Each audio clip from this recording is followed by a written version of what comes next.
That's our cue to cursing. And we're going to go ahead and turn it on over to our lovely panelists that are joining us this evening to talk about transferable skills and transitioning in student affairs. And so we'll have our panelists introduce themselves. So I'm going to go ahead and throw it over to Kiana to start us off. Okay, great. You can hear me okay? Awesome. Good evening, everyone. My name is Kiana Stone. My pronouns are she, her, and hers, and I serve as an associate director for the Department of Residential Education at DePaul University, located in Chicago, Illinois. We will be at TPE, shameless plug, so offering resident director positions, so get ready, and to look for us if you are looking for a life in residential education. And I've been here now going on 4 years.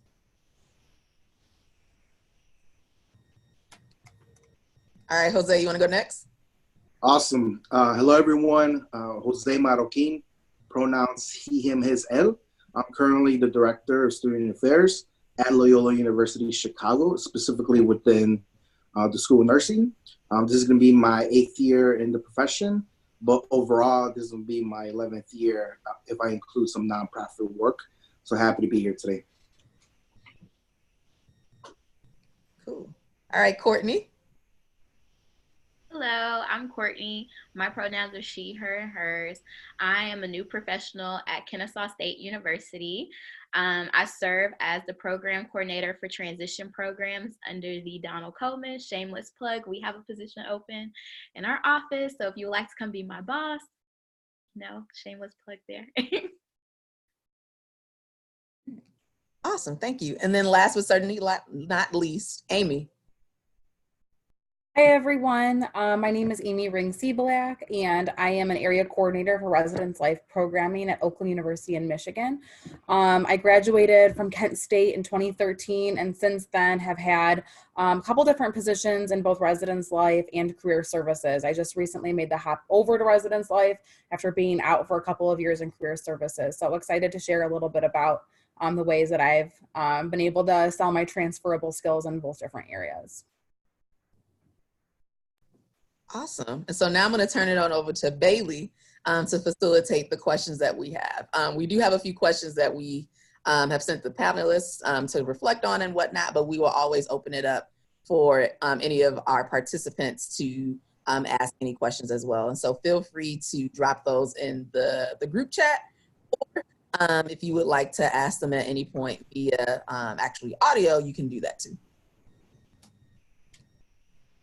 All right, awesome. So to start us off, the first question is, when you hear the term transferable skills, what does this mean to you? And what are some examples of transferable skills? Feel free to jump in or chime in wherever in no particular order.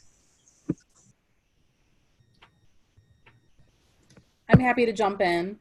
This is Amy speaking. I think transferable skills really means that you're able to take something a skill that you currently use or have acquired in one area and apply it to another area of your life. And in this context, it's taking the skills that you have in one job and applying it to maybe another area within student affairs or even outside of student affairs. I think some examples that you can easily take from Res Life to other areas are going to be things like crisis management, supervision, advising, budget management, event planning, I think is really big. I just want to say that I always tell people that Res Life people can do anything because they've seen everything. And it's all about how you package yourself when you're applying for those different positions and really selling the experiences that you have. I'll chime in and piggyback off of what Amy said. I agree. And like thinking about transferable skills, those are those portable skills. And so I wouldn't overthink it because it's skills that you use in your everyday life. And so that means everything from communication, looking at like how you work as a team player, your organizational skills, you know, how you prioritize various tasks. And so the key is thinking about being able to show and tell, if you will, of what those skills are and how you look at that, your ability to be dependable, how you strategically execute various initiatives and tasks. And so thinking about what language, transition in those various languages, if you will, in terms of how you do your day-to-day job or day-to-day operation, of how you will hit that reset button of, okay, I use these 3 skills, and we're talking about networking, communication, and organization to execute this event or program, but then this is how I would transition that into, working on leading this particular type of team, project, or task in this new role or this different functional area of the university. Yeah, what I would add, this is Jose, is picking up what Kiana said as well, is I would specifically highlight like aptitude and knowledge, but more specifically tie it to your personal experience, with the addendum being your professional experience, right? So I think for me, what I would say is my transfer skills, although I had some as a resident assistant and as life coordinator as well, when I transitioned into student life and student activities, right, I found that my personal experience and knowledge base was also like a great enhancement towards my professional skills once I kind of left housing. So I will also highlight our personal experience as we kind of navigate our career throughout the years. Yeah, definitely what everyone has said. Again, I'm Courtney. I think even for me, just being a new professional, I think I'm hitting the 6-month mark in my professional role now, but definitely as a person coming into it as a undergraduate student and then a grad student, it's kind of just reflecting on all of the experiences that I've had and saying to myself, what is the word for this experience and how do I relate that on paper and translate that in an interview? So definitely just kind of looking at the things that you've done. Like, you may not think it's big as being a treasurer of your organization, but that leads into like financial skills and being able to budget. And you may not have the big term of like saying, oh, I've done this for 900 plus people, but you've done it and you can probably learn and figure it out. So I think it's just being confident in yourself and knowing the things that you've done and how that relates to the real world experience, like the job that you're applying for. Awesome. Thank you, everyone. To kind of continue with the same theme and the topics that you all just brought up, how have you used your transferable skills to advance your career in student affairs? I'll start. So Jose had mentioned how many years he's been in the game, and I had to count and do the math in my head. I'm looking at 15 years in higher ed, and specifically working at Housing and Res Life. I'm becoming one of those old people.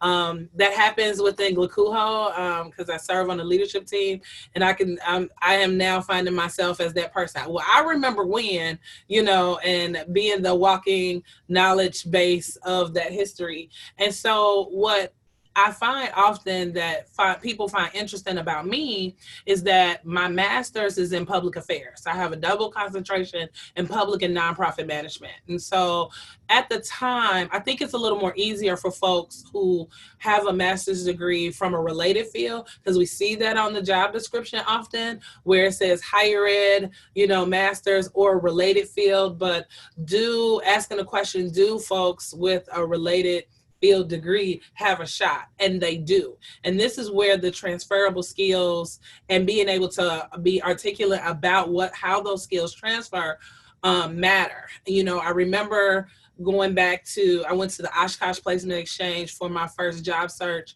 And that was one of the first questions, because I took my master's degree in those 2 years. My grad assistantship was in housing. I was able to have my capstone adapted looking at housing and how we looked at the environmental operations pieces. So I had very key projects. I went into the search very strategically so I could have my elevator speech, if you will, planned and prepared to talk about, well, I have an MPA. This is a public institution.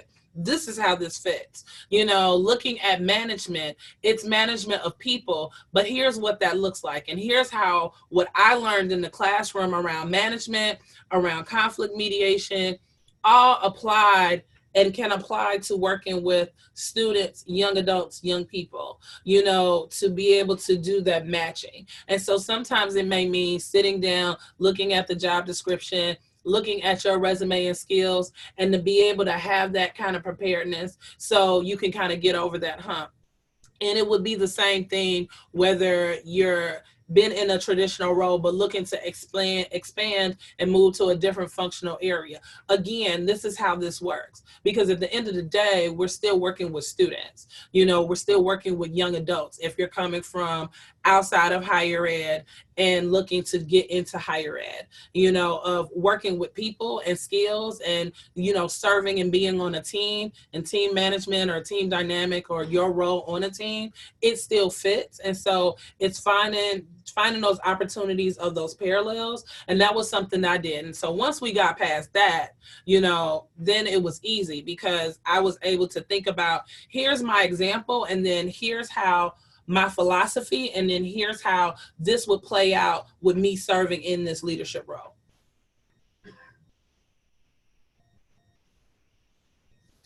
I can join in as well and talk a little bit about my experience. So my first transition out of residence life was into career services at my current institution.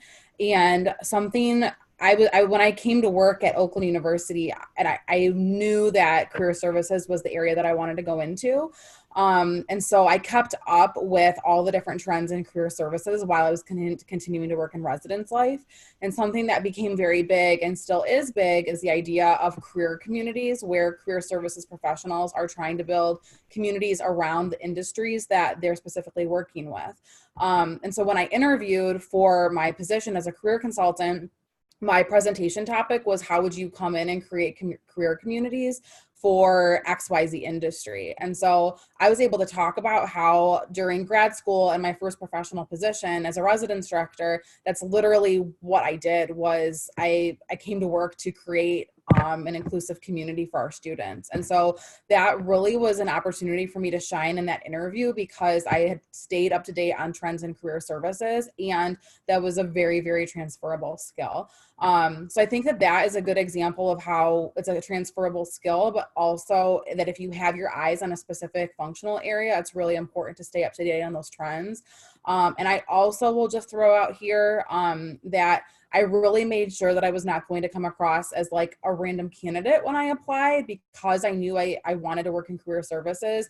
I joined committees that involved career services professionals. I made referrals from current students that I worked with to career services. So I think there was some transferable skills that were really helpful, but I had some strategy in mind as well, knowing that that was the place that I wanted to end up. And then here I am back in residence life again, and you know, our careers are just going to go in different directions. But when you know that you want to be in a specific area, just is having some of that strategy in place. Yeah, definitely going off what you're saying. I knew that I wanted to end up in orientation and transition programs, but the route that I took to get there definitely wasn't like conventional. I started off in orientation as an OL, and you're like, how do I do this forever? And then you go to grad school. My first assistantship was in housing and residence life. So I gained skills there in regards to like conflict management. And I feel like that prepped me for my next role, working in conduct in the Dean of Students office. And now here I am in transition programs, back to where I wanted to be. So I think for me, it's definitely looking at the job description of the job that you want, and kind of looking at how your experiences can correlate to what's listed on that piece of paper. So just kind of looking at what they're requiring is like, how did I do this? Or when did I get this experience? Or do I have time to get this experience before I apply for this position? So that's kind of how I look at the stairs, like the stepping stone. So when I get ready to apply for my next position, I'll start looking at what those applications look like before it's time to apply, so I can get that in my current role to make myself more marketable. What I would add to the conversation is, I know for me, when I transitioned from being an RD over to student life, one of my first projects that came about when I transitioned was doing new student orientation for both undergrad and transfer students. And I remember that I really rely upon my RD or Res Life pro staff training in regards when it came down to like emergency management or any things that kind of, if I was missing a student that didn't register for orientation, or someone was potentially signed up last minute in regards to not registering properly. So I think I kind of still utilize up to this day what I've learned in pro staff training, specifically when emergency management or crisis kind of comes up, and understanding that what I went through in res life was something that kind of prepared me for other instances that might be a little bit less in severity or accuracy or need, but yet equally as important for parents and other staff members as well. But just knowing that whatever skills you kind of learn can definitely transition over. I want to keep us on topic of this transition as you all talk about, like, as you were looking at careers, but how did that inform institutional type? And so I recognize some of you all are at private, public, Jesuit, small, large, middle. And so sometimes folks, like, you may do similar work, but just at a different institutional landscape. And so how have you utilized transferable skills in informing how you made that jump from an institution that's different from the one you were currently at? I guess for me, since I'm still fairly new, I took the opportunities that I had to be a NOTA intern, even though I was working in housing, res life, and transitioning over to conduct over the summer. So I applied to schools that weren't like the schools that I attended for undergrad or for grad school. So I actually did my NOTA internship at Loyola, New Orleans, which is a Jesuit institution, very different from where I've been, and just kind of learn their way of how they do things. And is that somewhere where I can see myself in the future working? So the traditions of that school is like going to mass and doing things. Is that something that I want? So I think just as a young professional, you have a great opportunity to put yourself out there during internships and during your grad assistantships to kind of see what it is that you can see yourself working in. Because you always say like, oh yeah, I'll just end up at a public for you. Like, I'll do this, or like, I'll do private because that's where I went. But I think it's a lot different when you start to do the behind the scenes work and you're not attending as a student. So I think it's just very important to stay open and also try to get those experiences. So even trying to take an internship in the town that you're in, the college up the road, that's different from where you are, to see like, oh, I thought I wanted to work here, but then it's kind of like, maybe not. So just kind of putting yourself out there is my advice, definitely, to kind of know where you want to end up at.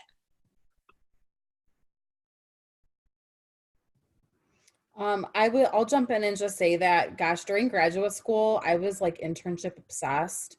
My grad program was Kent State. It was they saw themselves as being very experiential. And so I think I had 3 internships during the academic term, and then I had one in between each summer, at one at a community college and one at a Big Ten school. And I just, when I'm in interviews, what I do is I kind of sell that as like, I've ended up at the institution that I went for undergrad, which was my ultimate goal. And so when I interviewed, and when I've interviewed with different positions, they always say, wow, you know, you've been at all these different places.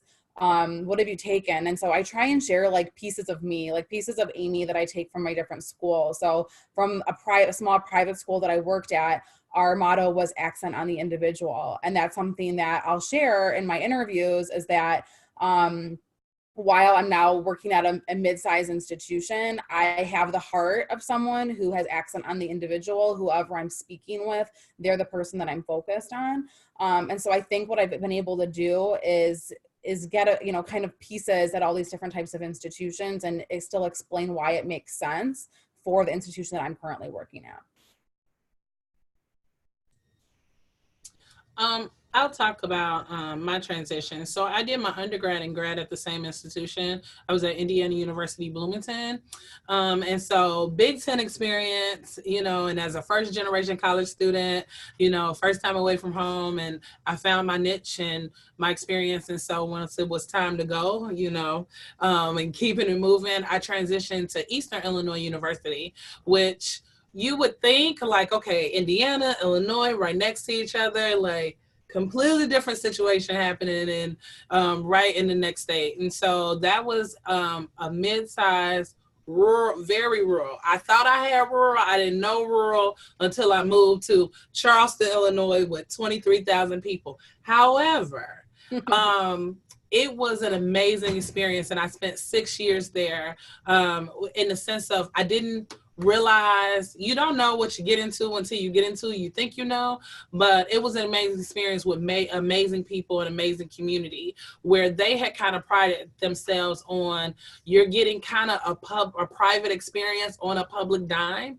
and really trying to offer that. And so, you know, carrying the spirit like Amy had talked about, you know, thinking, absorbing that and bringing that into your own professional character and identity. And so that was really good. But then it was time for the diva to leave Mayberry and get back to the big city. And so shooting my shot to come to the Chicagoland area, I ended up at the University of Illinois at Chicago, where so now we are urban. And that was a nice shift in a lot of good ways, but also a culture shock. So I would say prepare thyself, because there is no free parking and no 24-hour Walmarts, and you don't realize what you miss in your life of how much a super Walmart open 24 hours meant to you and how much street parking is, you know, but you adapt and you adjust, and keeping that idea of the global citizenship. And so in the experience of creating these global citizens and what that meant, and, you know, just, you know, taking that time to reflect and absorb, you know, something that I did for myself in each transition, because Strengths Quest has always been big. 6 months after my experience, I would redo my strengths, and because that gave me time to see kind of where I was, what skills were being projected in my transition. And since I'm supervising a new demographic of students, you know, new staff, coming under new rules, and the balance of knowing that my work life has changed, but also my personal life, you know, and so kind of balancing of who am I now?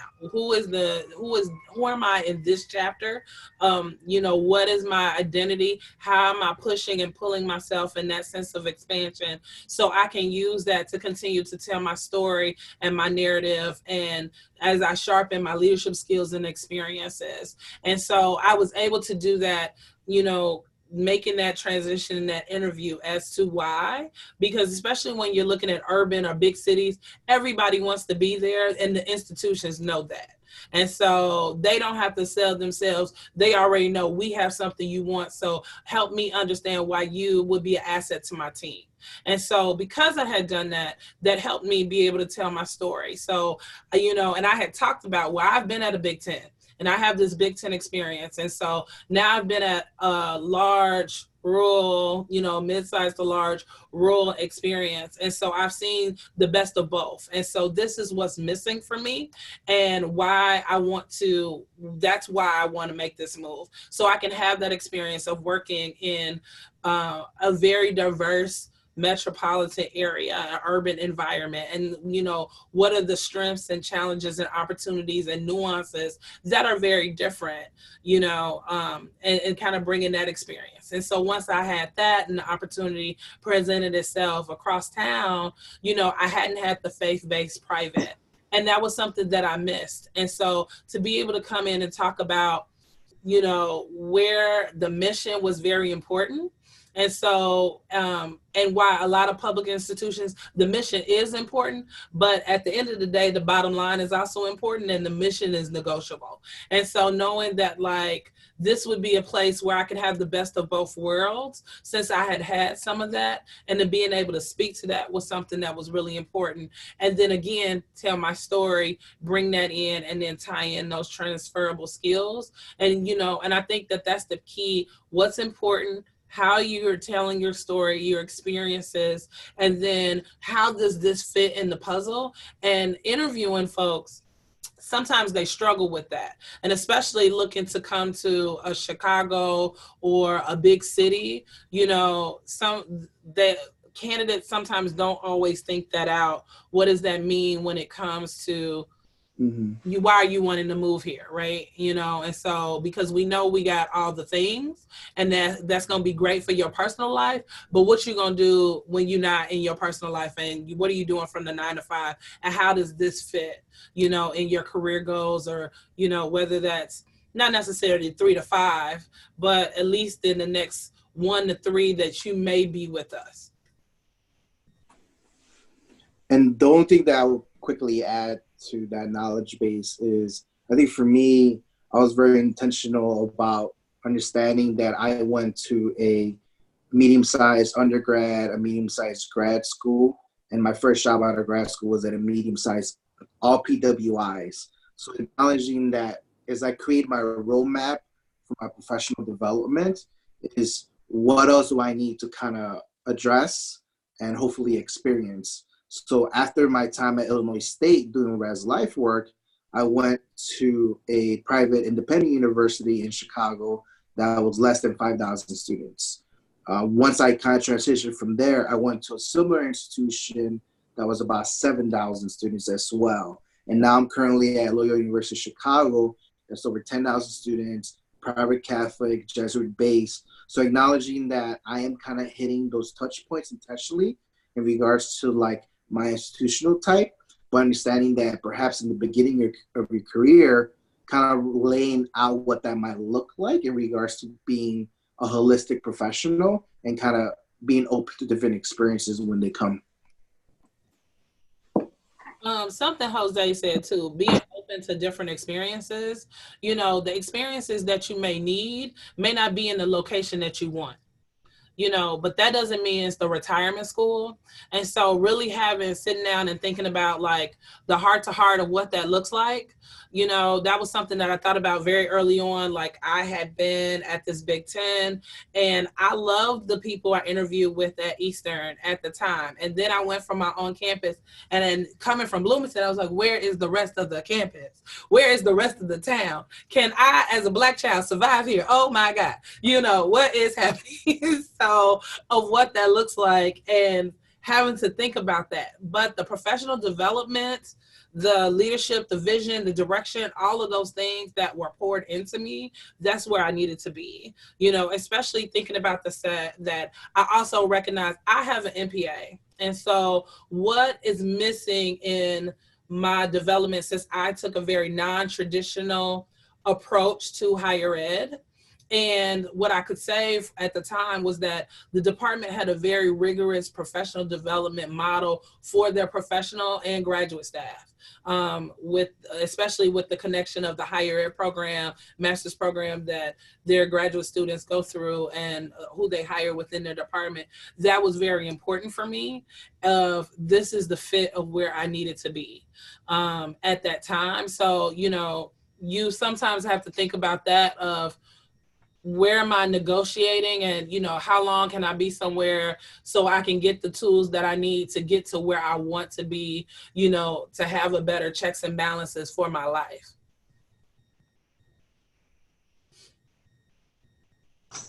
Awesome. Thank you, everybody. So switching gears just a little bit, but still continuing along the same topic, as a potential hiring manager for the candidates that are either listening now or the candidates that will be listening once this is posted on our YouTube page, what are some transferable skills you look for from individuals without concrete experience in your functional area?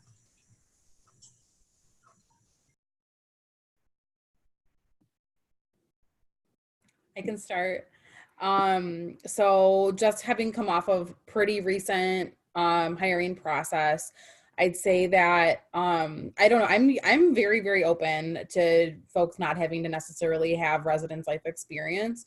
But if not, I'd say the number one thing that we were looking for in residence life was mental health response experience, and having touched that in some way, because it is so prevalent at Oakland University where I work right now, and our RDs are really, I mean, constantly. Bailey's on this call right now, uncountable number of times to the hospital that she went in the fall semester. So we knew that that was probably going to be like kind of more of our make it or break it deal versus necessarily even having to have residence life experience.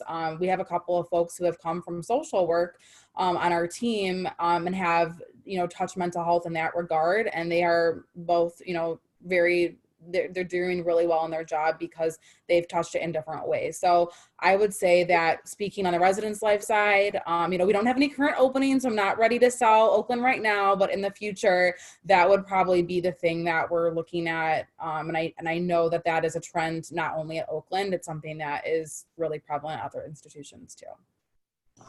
I'm going to knock on wood, Amy, that we don't have any current open right now. Yes, me too. For that and for no hospital visits in the near future. Yeah.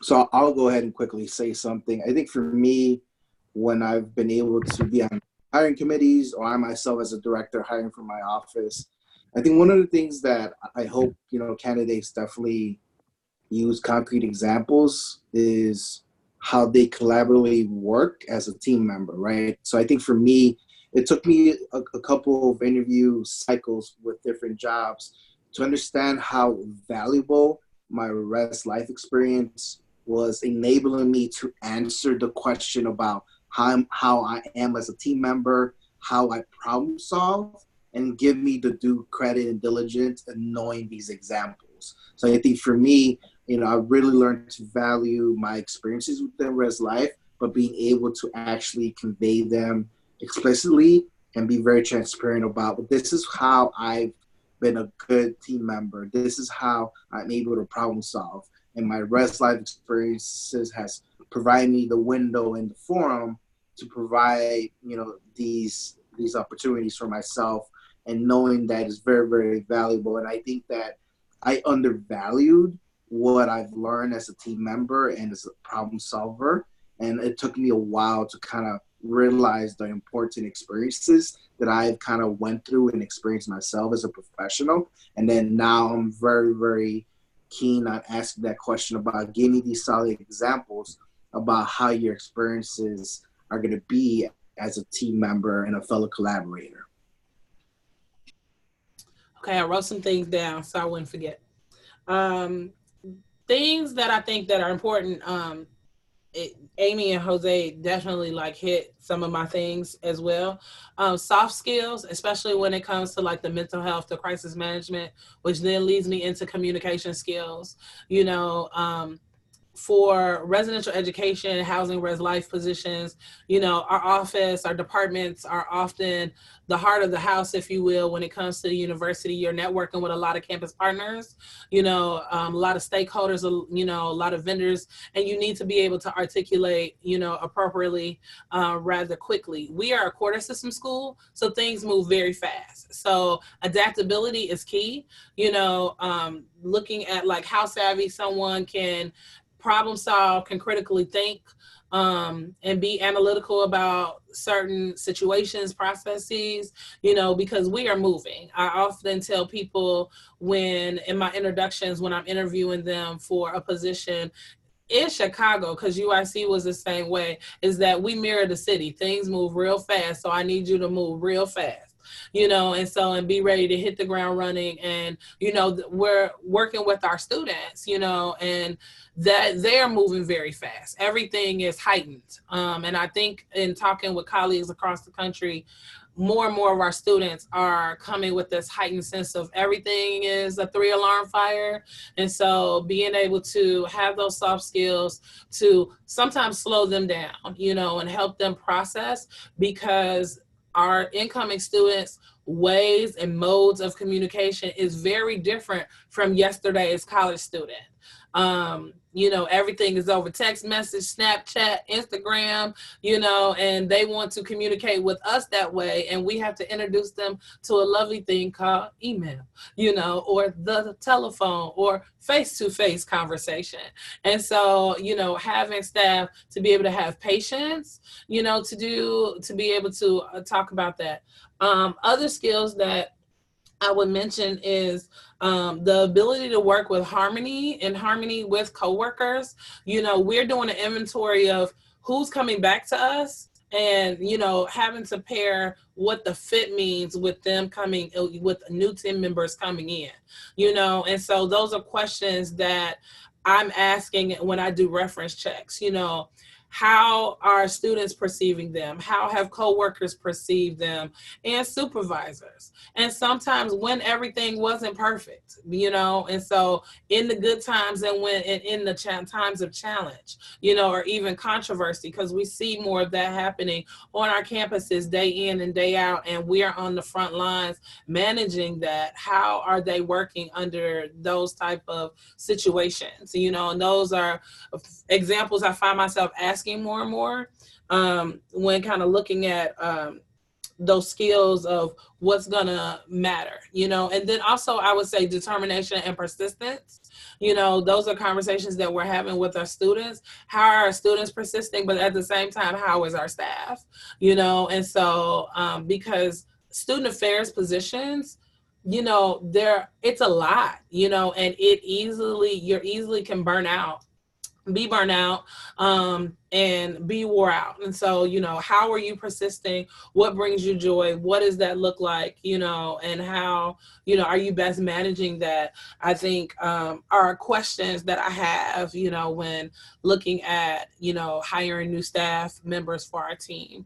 You know, how are they aligned with decisions, you know, navigating decisions that they may not be completely on board on, but you got to be the deliverer of the message, you know. And so, which also means like, where is loyalty, you know, and are you willing to be, what a term that's always stuck with me, bloom where you're planted, you know, in the time that you're here, you know. Are you willing to be open for feedback, open for growth, open for what I have to give you, you know, and or others on my team to give you? Because you may have in your mind an idea of how that development and those things are going to come, but it may come in a different package. And are you open to that, you know, so that you can be ready for the next step? Or as you're coming in, you're already thinking about the next step. This might not be the fit for you because I need you to be present in the moment with us right now.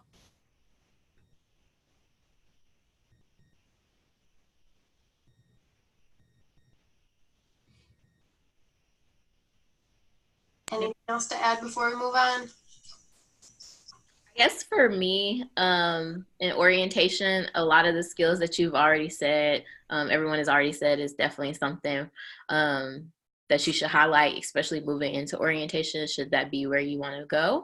But also just highlighting planning and like program management, like especially being able to plan ahead in the future in regards to like scheduling and booking rooms, but also throwing a couple of events in between there.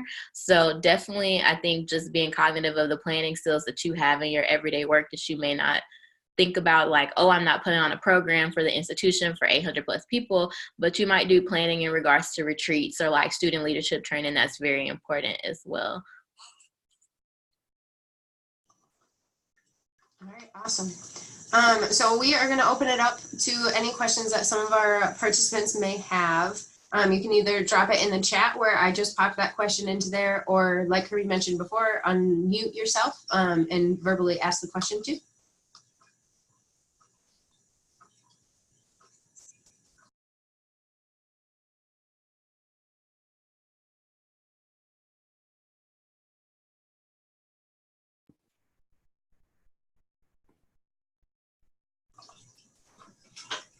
Any questions? All right, well, but while everyone thinks on that for just a minute, I will ask our guest speakers, what advice do you have for our team? Got a question. Oh, we've got one. Yep. Kirby, you want to go ahead? Sure. And so the question is, so I have a few years of experience in residence life, and I'm concerned about getting stuck. How do you know when it is time to transition to another functional area? So if any. I'll go ahead and try to answer it first. So I think for me, when I left Res Life, I knew at some point I wanted to do student activities. And when a role came about, it kind of came at the right time in the aspect of like, me starting to think about, okay, what's my professional future looking like? And when I attempted to just try and apply, I wasn't necessarily looking for it intentionally. It just kind of unintentionally came in regards to like the job description, right? So for me, when I saw the job description and it had a little bit of everything, I was wearing multiple hats versus being siloed into one specific niche within student affairs. So I think for me, I had competency in my position, but then a very unique position kind of came about at an institution that did not have experience. So I think for me, my life story, it just kind of came at a very interesting time in my career. And yes, maybe I could have stayed a year or two extra as an RD, but I think that I did not want to leave this opportunity, and not apply for it, because then maybe I'll regret not doing it. So I think sometimes when you come across like a job that may be very unique or maybe it's something that you're really curious about, go with your gut instinct and go ahead and apply for it and see where it goes. I will echo some of what Jose shared. I transitioned out of residence life the first time only after a year and a half of being a residence director. And honestly, I did not feel ready. I was planning to be in that job longer.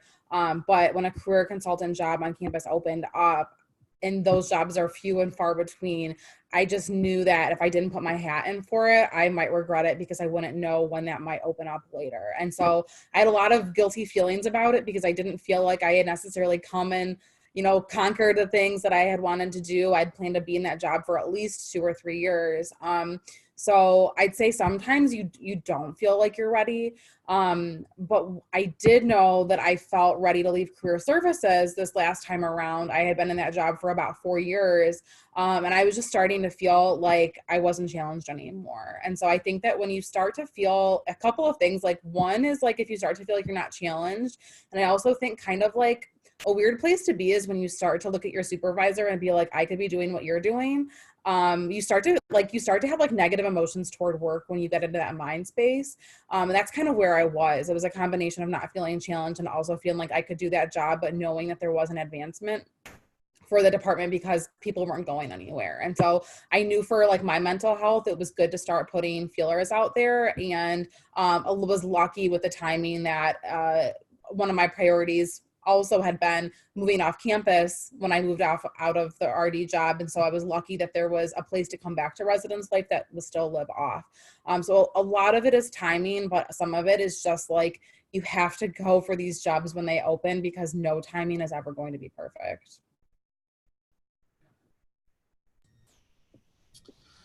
I've worked with staff that have transitioned out of housing and res life into other functional areas.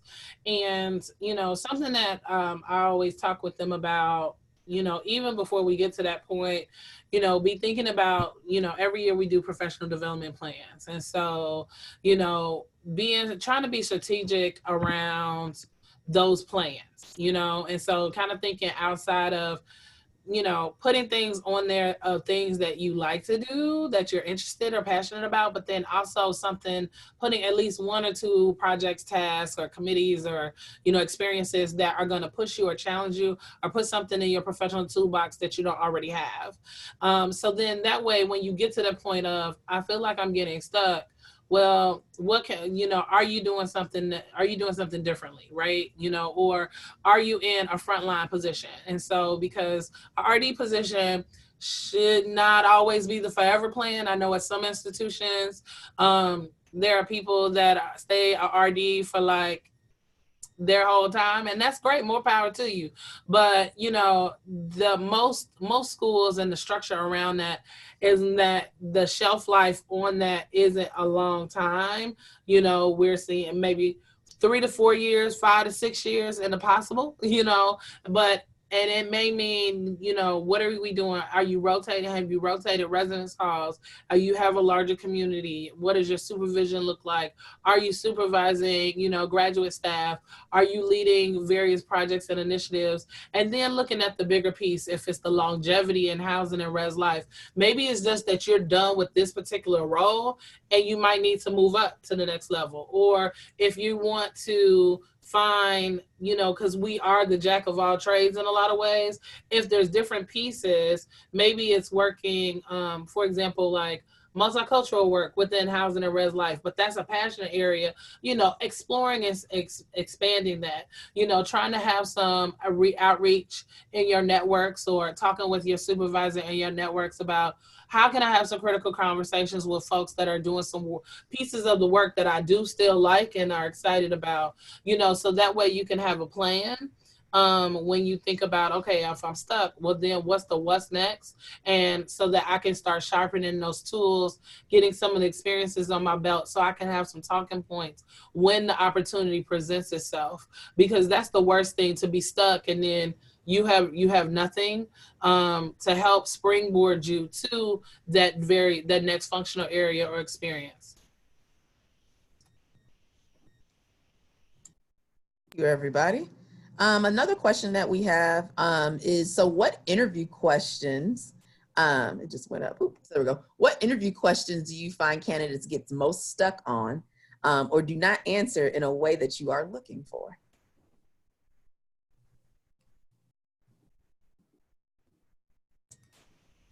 I wrote down the why, like I talked about this earlier, the why be weak, y'all. Like, you know, like why, you know, because I'm at DePaul, I'll use DePaul. Why DePaul?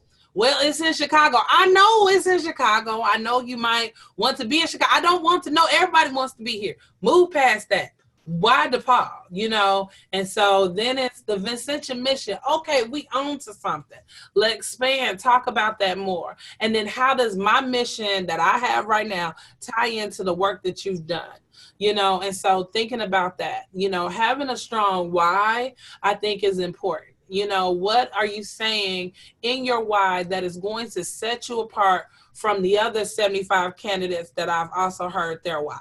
You know, and so I would say thinking about that and that approach, why is this school on your list? You know, why this particular role? How does that fit? And, you know, why are you excited and passionate about it? You know, as this is an investment, you know, and so on a number of different levels. I would say the other question that kind of sticks out in my mind, because we all ask it at some point in the process, to talk about your strengths and weaknesses, you know, and so folks got their strengths, you know, sometimes they say you know, everybody sometimes has the same. Well, I'm organized. I use the planner. I use Outlook. You know, I'm using, you know, this and that. We all have Outlook, you know, or unless you're a Google school, then you got Google, you know, you got your Drive and all of that. We got that, you know. Beyond that, what are some strengths and what does that look like? I think, and then the weaknesses, that can either make or break the end of the interview, you know, and so we want you to be authentic and honest, but sometimes we don't want to know about, you know, there may be a time, place, and manner for some of those other things. You don't want the weaknesses to be so honest and so transparent that it loses you the opportunity. It was like, well, yep, nope. You let your credit card, your pro card out of your hands with your students and you don't keep up with where it is. Yep, thanks for playing. You know, like that might not be what you say. And this is based on true stories. And so of that example, but being able to talk about it in the frame of, here's my area of opportunity, you know, or if you're talking about a weakness, this is a challenge area for me, but here's how I've been working on it. And so sometimes that's the miss that people, that's a missed opportunity. If I list my weaknesses, then have an example of how you've been making that stronger, you know, or how you've been stretching yourself while it's a weakness, or this isn't my favorite thing in comparison to the organized and the Post-it notes and Outlook and, you know, Google Drive. But this is the other piece of how I've been stretching myself, you know, to make sure that it's at a satisfactory level on its way to being in the strengths category.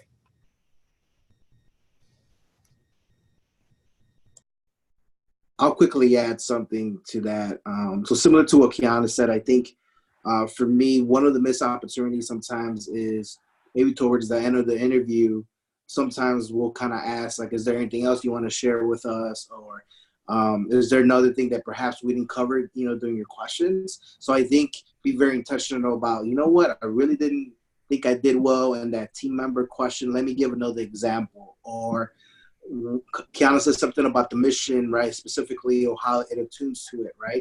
So if you're, for instance, I'll use Loyola University. So for me, like, how do you live the Jesuit mission on your daily personal life, right? So I think if you say something like, well, I do community service at this not-for-profit, this because I believe in giving back to the community, things like that, being service to others or for others.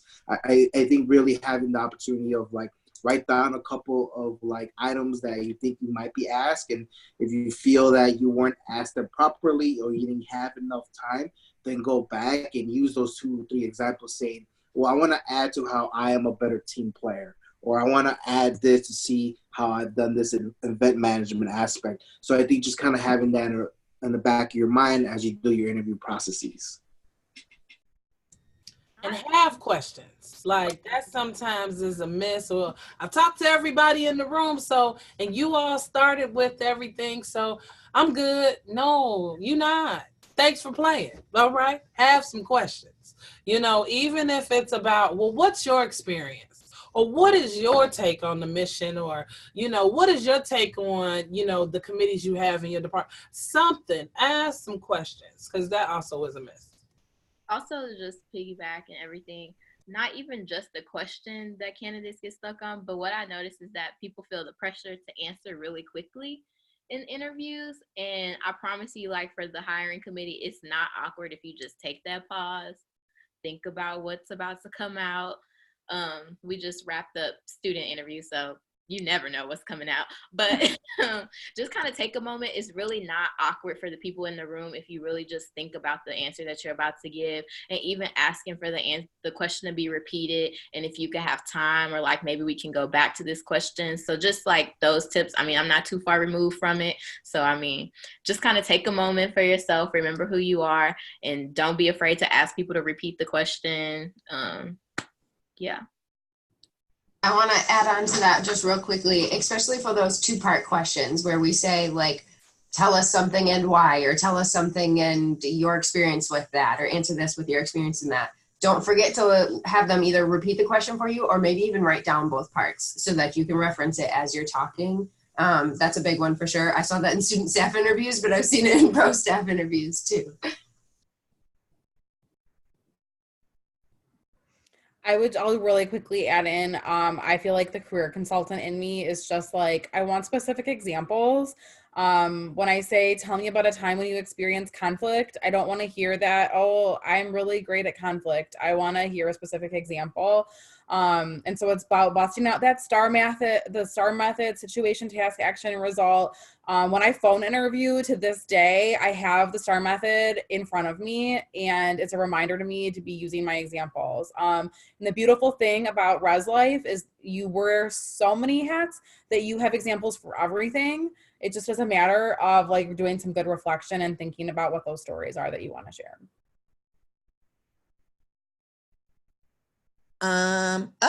Real quick question. Is it appropriate to casually jot down notes during an interview? Should I ask to use my paper and pen, or just do it at TPE specifically? Yes, you can. You'll see folks that'll bring like pad-folios or little notebooks or whatnot. Folks have their questions often at times written in there. They take notes about like the actual folks who they were interviewing with as a way to kind of remember various things that may have come up in their interview and whatnot. And so I think that's okay. I think you want to be conscious of kind of what you do bring. And so you don't want it to necessarily be bulky because 1, you're carrying that stuff around, but then 2, it could potentially be distracting to the folks that are interviewing. But though that's not a problem at all for you to jot stuff down. Also, I would say not try to write like an essay or anything either, but do whatever you need to do to kind of like quickly write down some things. Right. When thinking about like jotting down the questions or pieces, you're jotting down pieces of the question. It's unfortunate when you have someone that they're trying to write down the whole question verbatim. Can you repeat that one part and then that one part and then that one part? And so, and then you doing that for every question, I'm ready. I'm gonna skip questions and the interview is gonna be over real quick, you know. And so, and I've seen that happen. And so, because we've run out of time because of the fact that you're trying to capture every single nuance. So that would be something I would do with practice with someone when there's those multi-part questions of, let me identify what the main points are, and then that point of the why to write that down. But yes, definitely have like a pad portfolio and some notes. So I've sometimes worked with staff that, you know, I have my like research binder where I've had my interviews, and then I have my schedule, and then I have the job description. I've had my contact information. So I have it in my business bag. So in between, while I'm waiting for the next interview, I got my like quick facts of just a refresher as I'm preparing. And then I may sometimes even pre-prepare questions tailored specifically for that particular position, that particular department, you know, of things that I want to know. So then that way I already have my questions. There are going to be some things I want to know from everybody. That's the same. And then I would also balance those, you know, questions, because sometimes, you know, you might want to know super deep things, but is that the moment right now to ask those super deep questions, you know? And so, because if you continue on in the process, either one of two things are going to happen. It's going to play out in the questions that they ask you. So then you can eliminate sometimes some of the questions that you may have, and or that the super deep thing that you wanted to know about the department, university, it's going to show out in how the staff shows up, you know. And so paying attention to their affect of all of that. And so I think that that's something that's important, but definitely jotting down, taking notes, and, you know, so that you have something to reflect, because it's a revolving door. You're interviewing us as recruiters and the interview team just as much as we're interviewing you. And employers know that, you know, of this is how we do that dance. So don't be afraid, because just as much as investment and money and time as an institution, department, university we have, we recognize that you're doing the same thing. So you need to do everything you can to identify your next perfect fit. Well, thank you, everybody. We are at time. And so let's give a big round of applause to our panelists, Kiana, Jose, Courtney, and Amy, for joining us this evening. Thank you so much for sharing your experiences, your knowledge, your history, and from folks being so seasoned to folks being relatively new in the field. We are greatly appreciative of that. So, so feel free to join us for our next webinar. More info on that to come in the near future. And thank you so much, everybody. Take care.